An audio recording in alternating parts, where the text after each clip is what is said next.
Welcome to today's self-reflection session. Like always, we're going to start with just breathing for 5 minutes. Got a timer here. We're going to set it. We're going to do this to begin, to kind of set ourselves, and then we're going to get into writing. Here we go. 5 minutes. Now, all we're going to do is just sit straight in our chair, breathe in, breathe out. Very simple, very fundamental to our existence.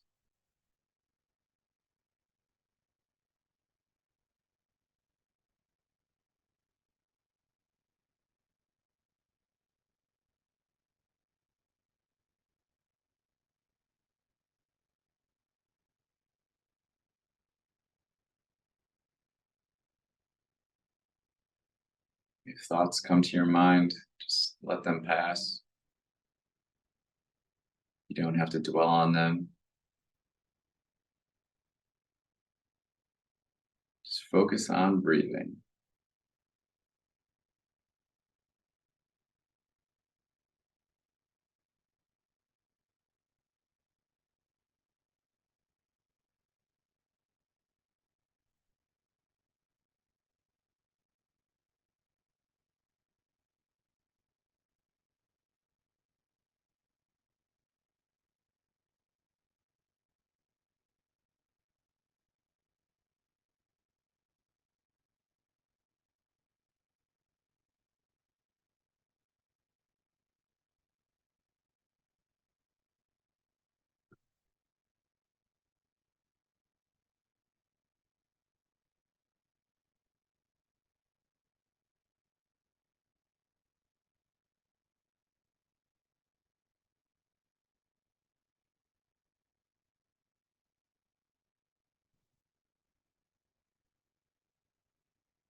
right.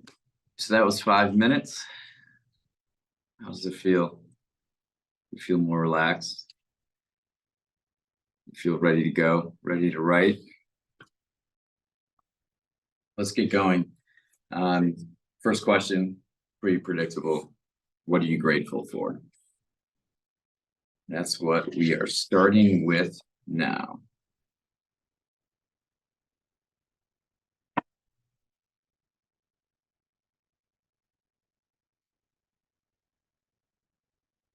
A little sleepy.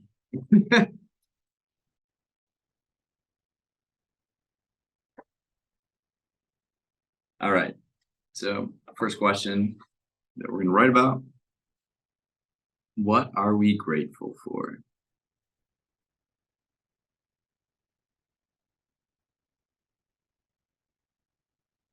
And of course, there are infinite things to be grateful for.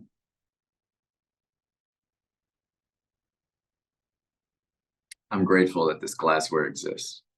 Look how nice this is, right? Bought an espresso machine. Now I can drink coffee out of this cool glass.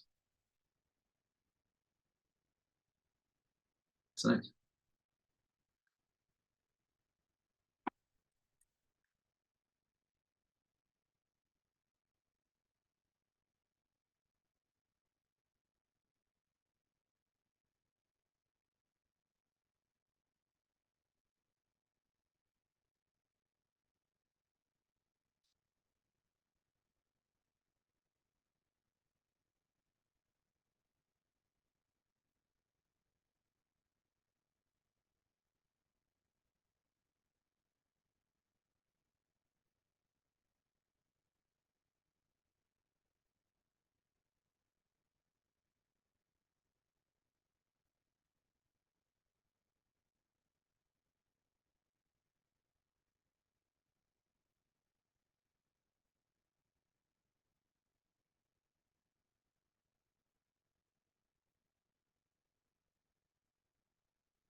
Now, again, we are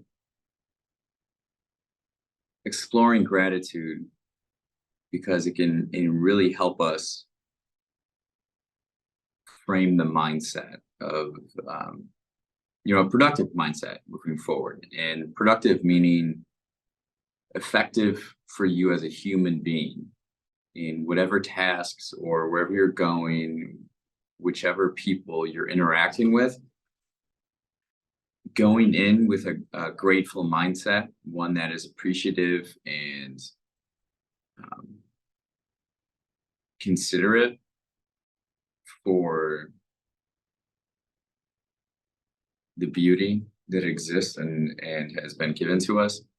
um, you're just going to be operating on a higher level, like a better disposition.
Um,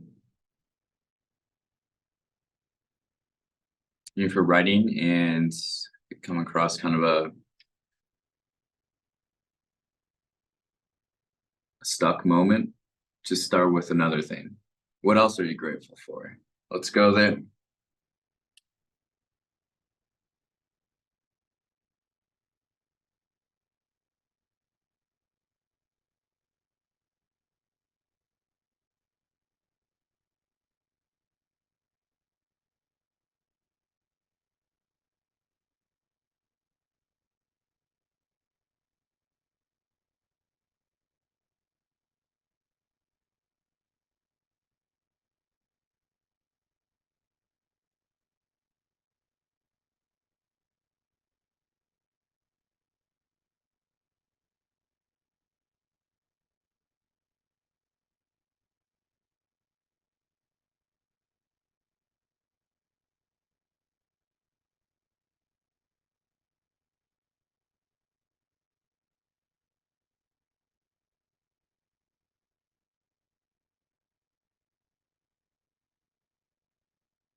There's so many things to be grateful for.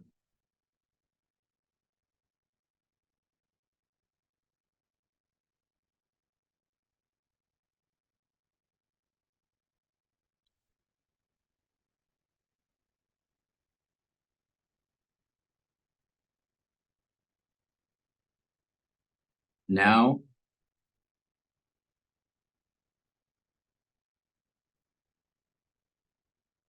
what's on your mind? What is something in your life? I shouldn't have to explain this too much. What's occupying your mind right now, currently, and how can you resolve it if it's something that can be resolved? Or how do you then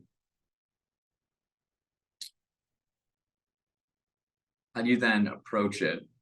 What are you going to do so that it doesn't possess your mind's attention, right? So oftentimes, something in our lives or our interactions with other people, specific people, will be on our minds quite a bit, right? But it's unhealthy for something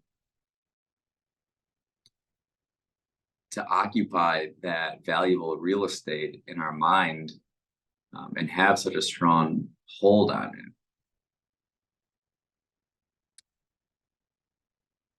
Depending on what it is,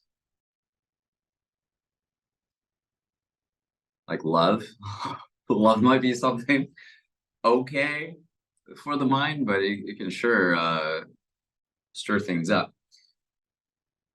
I guess what I'm asking is there something on your mind that you know from your intuition, just we need to resolve it. We need to move on from it. Now move on, but just let it not take up so much space.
A lot of lessons that I've pulled are from Phil Jackson and the philosophy he used to coach the Chicago Bulls, Los Angeles Lakers to combine 11 titles, NBA titles. And there's this book that he mentions quite a bit in his own book, Sacred Hoops. It's called Zen Mind, Beginner's Mind. And he mentions it all the time, right? So what's great about books is that you can learn about other books or other things that pique your interest. And so this book, Zen Mind, Beginner's Mind, focuses on the basics of just being present and having an empty mind, right? Nothing, having your mind an open space to absorb what is happening. Because often we go about our day, certainly, we can start fresh in the morning and also have a lot of things on our mind. And then as the day goes on, there's more and more things that are calling for our attention and pulling us this way and that way. And so it's really important to develop the ability to approach things neutral, calm, open, so that you can see what's happening, so that you can react appropriately to it and make the right decision. So if something is on our mind right now, and it's overwhelmingly on our mind, it's helpful to just take action on it. Just resolve it in some manner so that it alleviates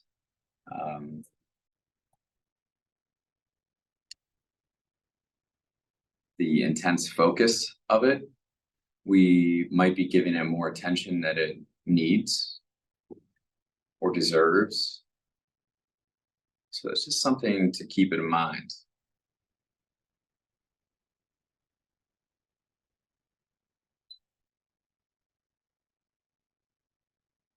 This next question.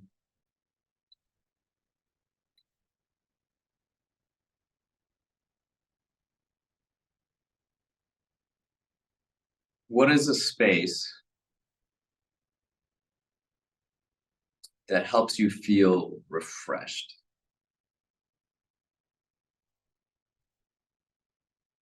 A breath of fresh air. Now, the space could be, open air. It could be a walk in the woods. It could be a forest. It could be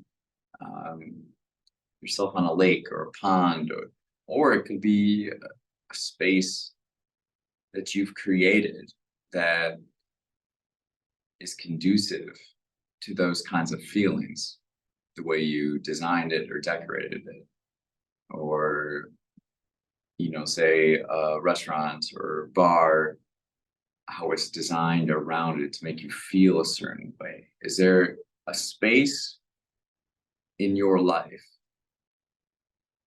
that provides you that refreshment? Explore that.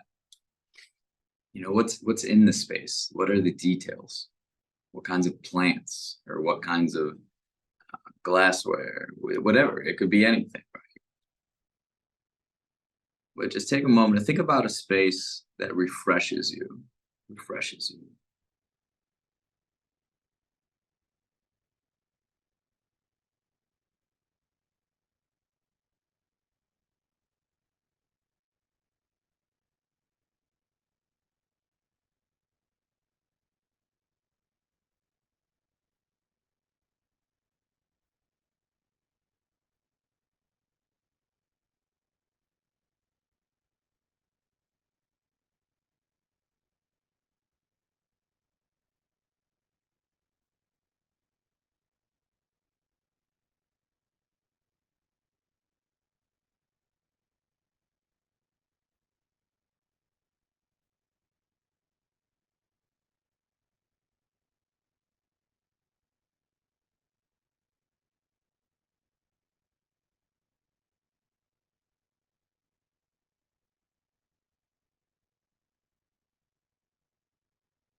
Yeah, something I've been doing lately over the last year is exploring hotel lobbies.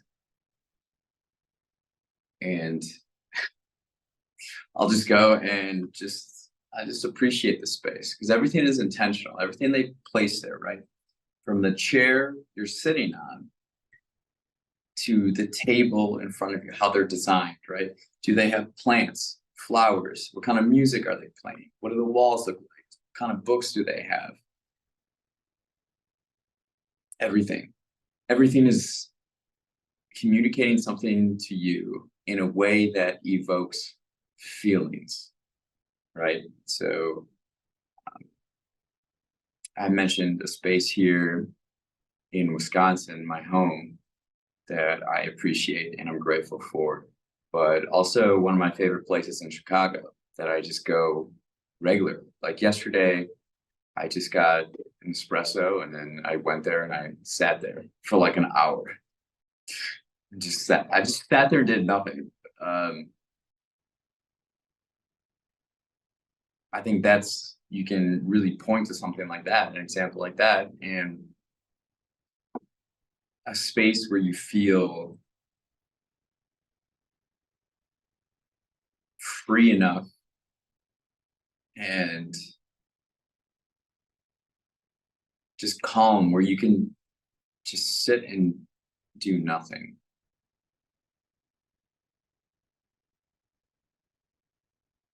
Just sit there. Let your mind wander. Just just be present. Be in the moment.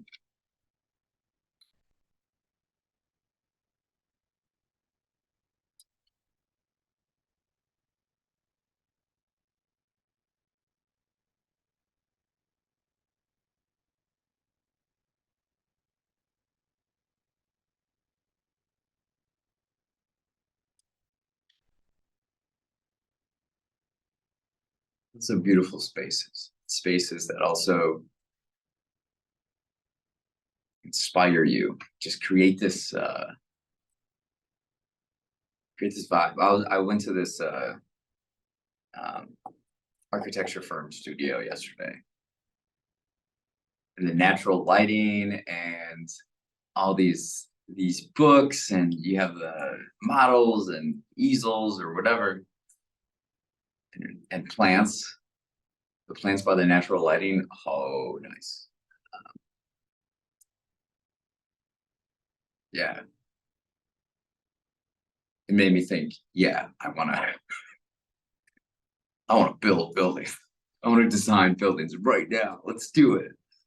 Um, yeah. So if you are intentional about spaces, you can, and this goes with environments, right? Be really thoughtful and intentional about the environments you put yourself in, because whether you're conscious or not, it is affecting you.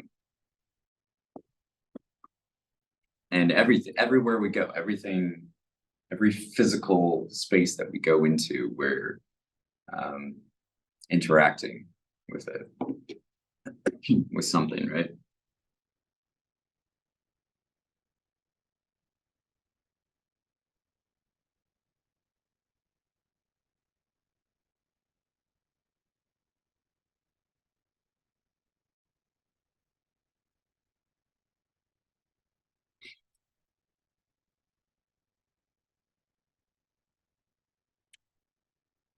This next question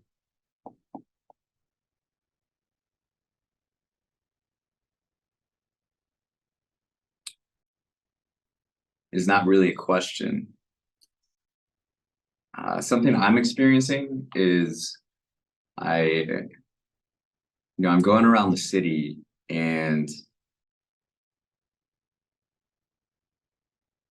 I'm overwhelmingly seeing people just like this on their phones, walking, walking, looking at their phone, like guys in a urinal, going to the bathroom and still looking at their phones. I went to went to a music venue the other night, went to a show, and I got pulled over two different times by different security people, and they were curious what I was doing. And all I was doing was just like looking around the space, appreciating the space. Um, because there's these beautiful designs, and it was a very old historic theater, and I was just appreciating it. And I had my notebook, and I was just writing notes, and I got pulled over to the side, and they asked me, and so we exchanged. I tell them what I'm, just a little about me and whatever, and you know, easily understood. And I'm just thinking more and more, does not being on your phone stand out? The answer is yes, but it can be both a good thing and bad thing to stand out, I guess. And so again, I don't necessarily have a question other than, are you aware of how often and how much in public you're on your phone? I want you to think about that. What is your relationship with your phone, your mobile device, whatever, in public?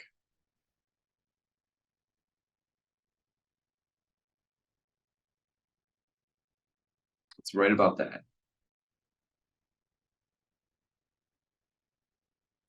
And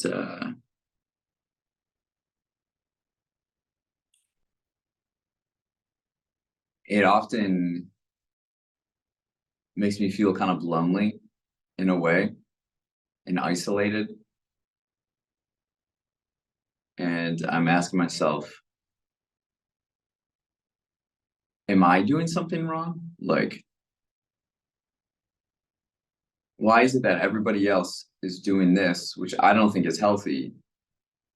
And I think data would probably show that it's unhealthy. And in the future, we will certainly conclude that it's unhealthy. And so the habits I do not include that, and it makes me feel isolated. And it's really bizarre. Um, so I'm also just getting this off my chest. I'm just like communicating it how I feel about it. But think about how you use your phone in public, how often you're on it, what do you use it for? Technology is such a huge part of our lives, and I truly believe there's certain you can technology is neither good or bad. It's how you use it, right? And I believe you can use technology for amazing things and intentionally design um, your life and activities and friendships, and it's remarkable. Then there's this other aspect where it's like,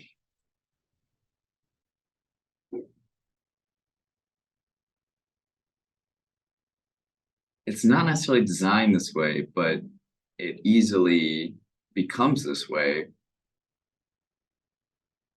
mainly through apps that you have on your phone that are designed with game theory in mind and target our basic animal instincts and exploit that.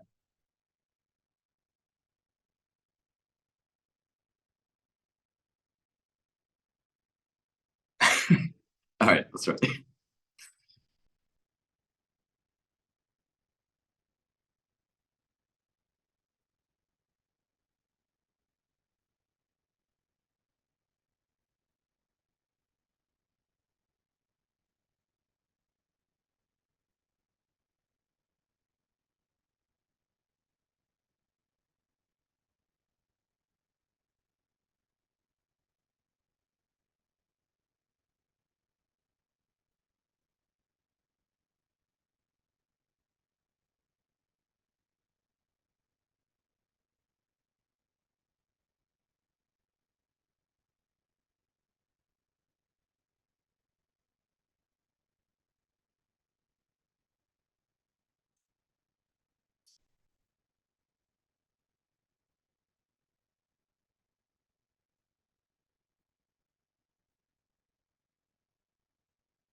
Okay.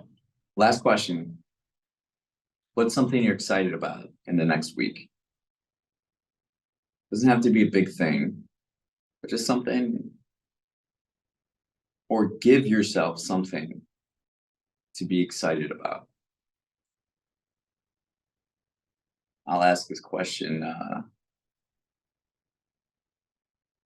often to people, and it's kind of disheartening.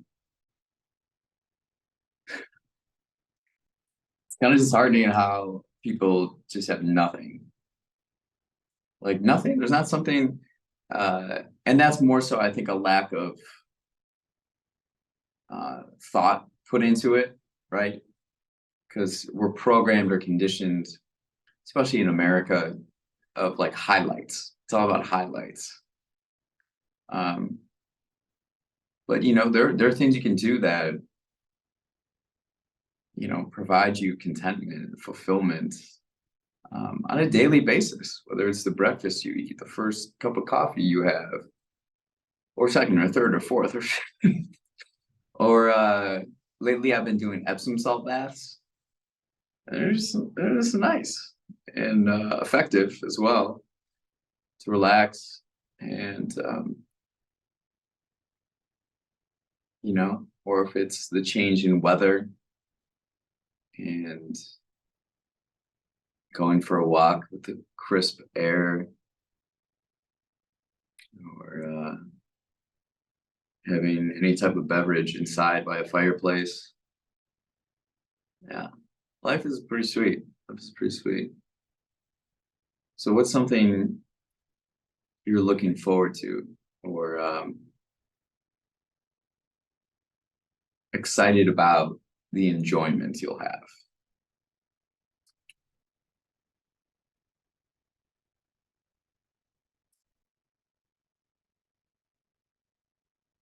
in the next week?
All right.